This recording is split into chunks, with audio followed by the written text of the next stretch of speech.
Amado povo de Deus, queridos irmãos e irmãs que nos acompanham também pela Rádio Cedro FM, pelo Facebook, a palavra de Deus, ela sempre nos ajuda, né? A compreender os desígnios e as vontades dele para conosco. E o apóstolo Paulo, no trecho que ouvimos da sua carta, no dia de hoje, ele volta àquilo que é essencial.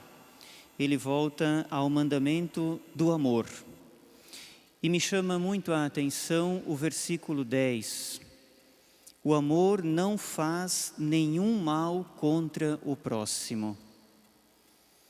Meu Deus, quando que eu desejo ou faço mal contra alguém, eu não estou no amor. E o amor é Deus, portanto eu não estou em Deus. Quando no nosso coração algum sentimento que não é bom habita, é alimentado, a gente dá margem para o encardido, como dizia o Padre Léo, né? A gente dá margem para o mal. O amor não faz nenhum mal contra o próximo. Deus é amor, então Deus, nele, só existe bondade. Só existe vontade e desejo de nos salvar, de nos ajudar, de nos recuperar, de nos abençoar, de nos promover, de derramar a sua graça, de cuidar de nós. Olha, em Deus só isso para com cada um de nós. Às vezes, algumas pessoas assim, diante de algumas situações, se expressam mais ou menos da seguinte forma: mas Deus está vendo, espera. Veja a compreensão que essa pessoa tem de Deus, que Deus vai se vingar e que Deus vai fazer o mal contra essa pessoa que fez o mal contra alguém ou contra mim. Não, isto é impossível e isto é uma compreensão muito perigosa e equivocada em relação a quem é Deus. Às vezes a gente reduz Deus as nossas compreensões. Tempos atrás eu lembro de ter falado alguma coisa sobre isso. Deus é maior do que aquilo que a gente sabe e entende sobre Ele. E a palavra vai nos ajudando a entender como é Deus, quem é Deus. Então, São João, na sua carta, diz: Deus é amor. E hoje o apóstolo Paulo diz: o amor não faz nenhum mal contra o próximo. É uma chave bíblica para nós fazermos um bom exame de consciência. Em dezembro nós teremos momentos de confissões em toda a paróquia. Temos aqui um versículo que nos ajuda a perceber o que eu fiz de mal, então não era em Deus, não era no amor. Seja um mal pequenininho, ou seja às vezes um grande mal, né? Contra a gente mesmo, contra o próximo, contra a família, contra a igreja, contra a natureza, contra a saúde, contra, sei lá eu. O amor não faz mal contra o próximo, mal nenhum. Portanto, quando a gente vive o amor, a gente vive a lei. O que é a lei? É a palavra. É a vontade e os desígnios, as vontades e os desígnios de Deus para os seus filhos e filhas, né? Então, Paulo nos ajuda hoje a compreender novamente esta dimensão do amor, né? O amor a Deus e o amor ao próximo. Vamos ao Evangelho. Jesus, ele não está conversando com principiantes. Ele não está conversando com quem está no primeiro dia de catequese. Ele está conversando com quem já está seguindo ele há muito tempo.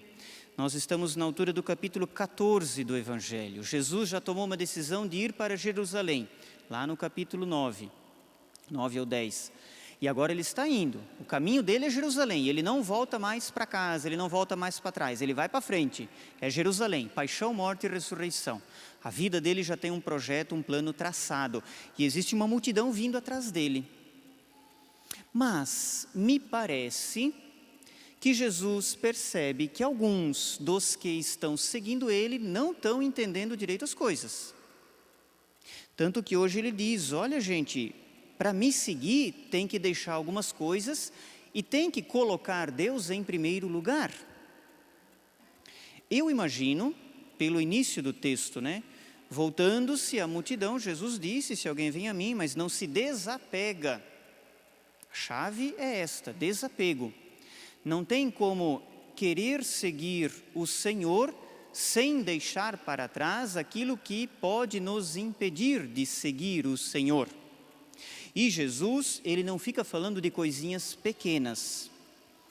Como Paulo foi a essência ao mandamento do amor, Cristo também nos coloca direto na radicalidade. Minha gente, no segmento de Jesus, haverá momentos, haverá situações em que, diante do que existe, nós temos que escolher Ele e ponto.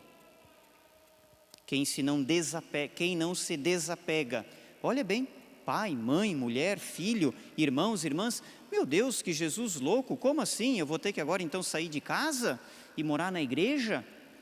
Não. Em algumas situações, nós precisamos decidir quem nós queremos seguir. E haverá situações assim, cada um de nós na nossa vida. Haverá momentos em que eu preciso me decidir, não. Agora é hora de escolher Deus.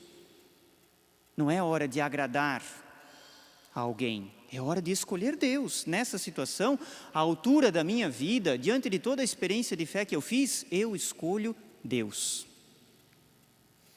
Eu acompanho uma equipe de casais há alguns anos já, desde quando eu morava em Gaspar. E nós nos encontramos uma vez por mês para partilhar um pouco a vida. É uma espiritualidade muito bonita, um movimento da igreja chamado Equipes de Nossa Senhora. E no início, quando que a gente começou a caminhada, alguns desses casais, no dia que nós tínhamos o encontro, a reunião, hoje não posso ir porque tem o aniversário, né, de um sobrinho, porque a minha mãe tem lá uma festinha, ou porque tem a comunhão, enfim, de alguém, né? E aos poucos eu fui assim tentando ajudá-los a dizer, olha, esse dia é importante, essa reunião é fundamental, você escolheu fazer parte dessa espiritualidade, você quer a santidade no teu casamento, então tem que priorizar. E gradativamente, né, eles foram fazendo um caminho de crescimento e de colocar Deus, de colocar o Senhor e dizer para a família, está aqui, né? Esse desapegar-se, dizer para a família, olha, no primeiro domingo do mês, eu não estou na família. Nós temos um encontro com o grupo da igreja, ponto. Mas daí tem uns que reclamam, tem uns que não gostam, tem uns que criticam. Não me interessa, eles dizem, né? Chegaram a esta maturidade. Neste dia, o encontro é com a equipe, é com o Senhor, porque é importante, é fundamental que nós cheguemos, todos nós, quem ainda não chegou, muitos já chegaram, que nós também cheguemos a isso, né? No domingo eu vou à missa. Mas vem visita, mas ok, é bem-vindo, venha depois das 9, venha depois das 10. Ou decida, vem no sábado ou no domingo, para mim saber em qual horário eu vou à igreja. Isso é se desapegar da família, dos irmãos. Sabe, essa radicalidade é nesse sentido. E aí Jesus vai dizer, né, até da sua própria vida, os nossos vontades, os nossos desejos próprios. Às vezes a gente tem que colocar Jesus na frente de tudo, meu povo, senão não vai para frente, né?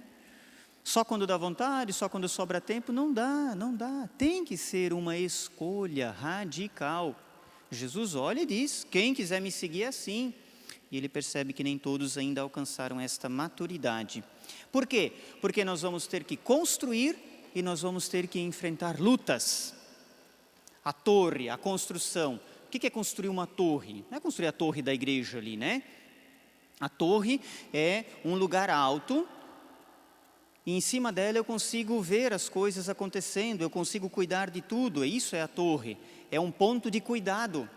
Quem construía a torre? Quem tinha os castelos, em cada um dos 4 cantos do castelo tinha uma torre para vigiar, e quem tinha uma grande plantação de uva, tem uma parábola que Jesus diz, alguém construiu um lagar e uma torre, o espaço para amassar uva e a torre para vigiar, para cuidar. Então, construir uma torre, construir uma vida no alto, uma vida de oração, uma vida com Deus, uma vida elevada, uma vida que vai, sabe, que não se reduza a miserinhas, uma vida que tem propósitos, construir, mas eu preciso administrar isto, eu preciso perceber se o modo com o qual eu sigo Deus eu busco a fidelidade da fé, eu me comprometo com a causa, se isso vai me ajudar a construir. Como construir o casamento? Vamos pensar agora essa torre como um casamento, né? A vida familiar, enfim. Como construir esta família de modo que você consiga cuidar, proteger, estar atento a tudo aquilo que vai acontecendo à volta? Quais são as armas? Quais são os caminhos? Quais são as atitudes necessárias?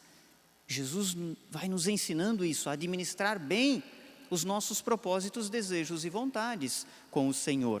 Depois, a outra parábola, né? Um rei que vai guerrear, quer dizer, a gente vai ter que lutar também, a gente vai ter que enfrentar situações difíceis. Se eu não rezo, eu falava hoje na reflexão, né, que alguns aqui recebem, se eu não rezo, se eu não busco a confissão, se eu não busco a Eucaristia, se eu não busco fazer o bem, a caridade, se eu não busco a palavra diariamente, claro que eu vou perder as minhas lutas. Não vou conseguir enfrentar, vencer. Qualquer coisinha vai ser motivo para cair em depressão, para desanimar, para desistir, para dizer que Deus é culpado, que não dá certo, que etc, etc e tal. Então, o seguimento ao Senhor, a radicalidade na escolha por Cristo, exige uma sabedoria, um discernimento, uma busca pelas coisas certas, de modo que a gente vá crescendo, se elevando. E neste crescer, consiga enfrentar as batalhas, as dificuldades, as adversidades da vida. E Jesus conclui de novo dizendo desta radicalidade: quem não renunciar a tudo que tem, não pode ser meu discípulo. Não pode por quê? Porque Jesus vai entrar em concorrência com um monte de coisa. E Jesus, ou ele é tudo, ou ele não é nada, né? Esses dias até eu disse aí, né? Depois do silêncio da reflexão da palavra, ou Deus é tudo, ou ele não será nada. A gente não pode seguir Jesus, colocando ele no mesmo nível do celular, da TV, do trabalho, sei lá eu, do bar, sei lá eu, quanta coisa. Não, Jesus tem que estar acima disto, né? Senão a gente não dá conta. Um instante de silêncio, meu irmão, minha irmã, para você também, então, com esta palavra, rezar a tua vida com Deus.